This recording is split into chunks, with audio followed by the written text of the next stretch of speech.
Chapter 20. A Last Surprise. "Nothing in the estate?" Nancy exclaimed. "What do you mean?" The angry lawyer refused to reply. He and the other prisoners were led away by the police. Nancy, Miss Masters, and Juliana headed for the Fenimore home. When they arrived, Juliana asked Nancy to go in first and break the news. "Oh, you found my sister!" Mrs. Fenimore cried after Nancy had told her. "You wonderful girl! I don't care if we never have Heath Castle. To think Juliana is alive and we can be together again." Gently, Nancy warned her about Juliana's condition. The news was a shock, but Mrs. Fenimore took it bravely as Juliana was brought in. The sisters embraced and both cried a little. Then, over and over, the joyful women expressed their gratitude to Nancy. The young sleuth said she was glad to have accomplished what she had, but was not satisfied to leave the case yet. For days afterward, she was tormented by all the distressing angles of the affair. In the meantime, Juliana had claimed her inheritance and had requested that all legal matters be attended to by Mr. Drew.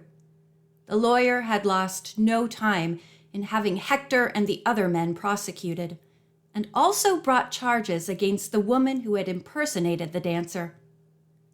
Hooper and Biggs admit having found several bottles of dye and a formula marked "Perfected Formula" hidden in the cloister walls, Mr. Drew told Nancy. "They've surrendered them, and I've had an analysis made. The dye has dried up, but a newly made liquid would be of great value commercially, if produced under the same conditions that Walter Heath used." "What were they?" Nancy asked. Sea salt was mixed with the spring water in the pond. Marine whelks, which are a huge type of mollusk, were imported and put into it. They exude a beautiful purple dye. After Heath's death, the whelks vanished. Nancy was thoughtful. It would take a good bit of money to start up that business, wouldn't it? "Yes," her father replied. "But it would be profitable for Juliana. The special shade of purple is difficult to imitate synthetically." Nancy had been hoping that Hector's dire statement regarding the estate would not be true, but part of it was. Mr. Drew had learned that the total Heath assets were $20, the walled grounds, and a ruined castle with a few pieces of furniture. The debts, however, were illegal loans which Hector had made against the estate and which he would have to pay back. Account books had been falsified to show that huge sums had been paid to various detective agencies, supposedly for the purpose of conducting a search for the missing Juliana. But the wily lawyer had kept the money. "Unfortunately, we can't recover it," Mr. Drew remarked to his daughter. "Hector has spent it all and has little of his own left." "How about the Heath pearl, Dad? You didn't find it?" "No. I'll keep on trying, of course. Frankly, I don't feel hopeful."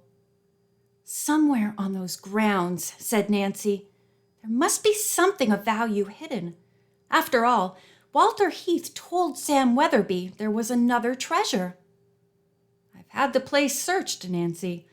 Workmen even removed the imprinted block of cement below the wall fountain, but there was nothing behind it. Heath Castle will have to be sold." "But I'm afraid," he went on, "the sale price won't be much, considering its present condition. Juliana wants to keep the property, but she can't.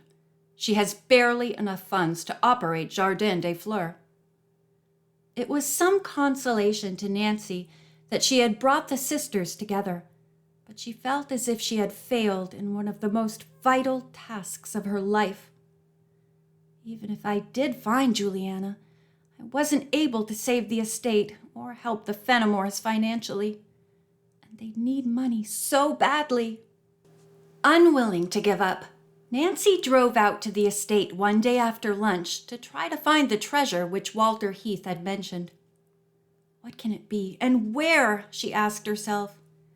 It's supposed to be in plain sight. Nancy worked her way doggedly through the neglected grounds and examined the statuary. Though not an expert, she could tell that none of it was unusual. She looked at a grove of fruit trees which might become a source of profit, but the trees were too old. Finally, the young detective, hot, thirsty, and discouraged, arrived at the little garden off the cloister. As Nancy walked toward the fountain, she suddenly stopped short and stared at the sparkling stream of water. "That's it!" she exclaimed softly. "Spring water! Cold, clear, delicious, and probably pure. It might even have minerals in it."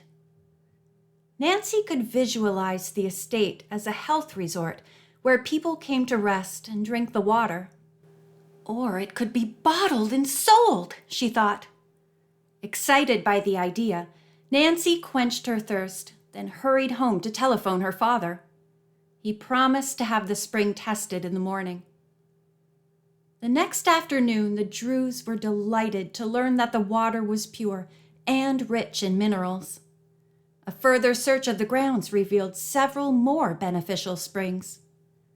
"The supply is plentiful," Nancy told Bess and George.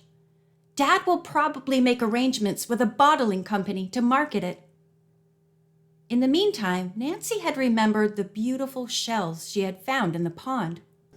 Saying nothing to Juliana, she sent one of them to a company in New York which specialized in making fine mother-of-pearl jewelry. The answer came back promptly. The firm would buy at a good price all similar shells. "Nancy, you're wonderful!" exclaimed Juliana when Nancy telephoned her about it. The bottling company also offered financial backing to convert part of the castle and grounds into a health resort. "That's wonderful!" Juliana cried out. "Now I can afford to turn a section of the castle and grounds into a free vacation spot for handicapped children, and of course, my sister and Joan and I will occupy some of the rooms." "You've certainly changed our lives, Nancy," she added gratefully. "And now the Heath property will become beautiful again." A year later, upon invitation, Nancy, Bess, George, Mr. Drew, and Lieutenant Masters journeyed to the estate to view the many changes. The great gate stood open. The visitors drove up a winding road between avenues of trimmed hedge and trees. The three girls smiled when they recalled how different everything had seemed to them on their former trips there. "Doesn't make me feel a bit creepy now," Bess remarked.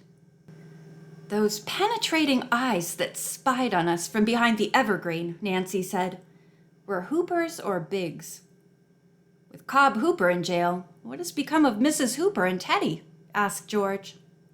"She's working," the policewoman replied. "Teddy has been sent to a special school where he's doing very well." The visitors got out of the car near the restored loggia and paused to admire the repairs to the crumbling walls. The gardens were a mass of bloom. The lawn in front of the castle was velvety smooth, with no weeds. "How did Juliana ever accomplish so much in such a short time?" George asked. Nancy replied, "She imported her gardeners from Jardin des Fleurs." Bess called the girls' attention to the children who had come out on the lawn to play. A few were in wheelchairs, but they pushed themselves about with amazing skill. "Juliana is doing remarkable work with these youngsters," said Lieutenant Masters. "She's putting new spirit into them. Joan is developing into a fine little girl, too. She's proving to be a great help to her aunt." "What is she doing?" Bess asked. "Juliana, with the help of a therapist, teaches exercises to the children to restore nimbleness to their bodies. Joan does the demonstrating. And incidentally, Joan is the delight of her aunt. She's going to be a wonderful dancer someday and carry on from where Juliana left off." Bess said dreamily. The callers were greeted cordially by the mistress of Heath Castle and her sister, Mrs. Fenimore, now restored to health and looking very attractive with a fashionable new hairdo. Both women thanked Bess and George for their excellent assistance to Nancy in solving the mystery. Joan hugged Nancy and the others happily. "Oh, come see my garden," she exclaimed, and showed them a small plot of beautifully tended flowers in front of the castle. Tea was served on the terrace. Afterward, Juliana led her guests to the little garden where Nancy had discovered the spring. Children were playing on the shady walks. "The water is helping to build strong bodies," Juliana said proudly. "Oh, it means so much to me to bring these boys and girls here. I'd never have forgiven myself if I had returned to a lonely life at Jardin des Fleurs. By the way, I sold it at a nice profit." Mr. Drew had been waiting for this very moment. He took a tiny box from his pocket and slipped it into Juliana's hand. "A little surprise," he explained, smiling. The woman slowly raised the lid. Nestled in purple velvet was a ring set with a huge pearl. "Not the one Walt meant for me?" Juliana asked, dazed. "Yes." "But how did you recover it? I thought Mr. Hector had found the ring and sold it." "He had, but Dad was able to trace it," Nancy spoke up. "Mr. Hector failed to notice the inscription inside." Tears filled Juliana's eyes as she read, "To my Cinderella." "I'll wear the ring always in memory of Walt," she whispered, her voice trembling. "Oh, Nancy, my dear friend, and Mr. Drew and Bess and George, and Lieutenant Masters, also my dear friends, you've made me very, very happy." The young detective smiled, glad that everything had worked out so successfully. Her gaze wandered along the stately cloister of Heath Castle. With the afternoon sun sinking low, the shadowy passageway had never looked more beautiful. It was peaceful and quiet, and nothing was further from Nancy's thoughts than a new mystery. Yet in a short time she would be working on another exciting case called Mystery of the Tolling Bell. "Don't thank me for helping you, Juliana," she said earnestly, taking the woman's hand. "Thank the crumbling walls. They contain the clues that brought you here. To me, Heath Castle will always remain a symbol of mystery and romance." The end.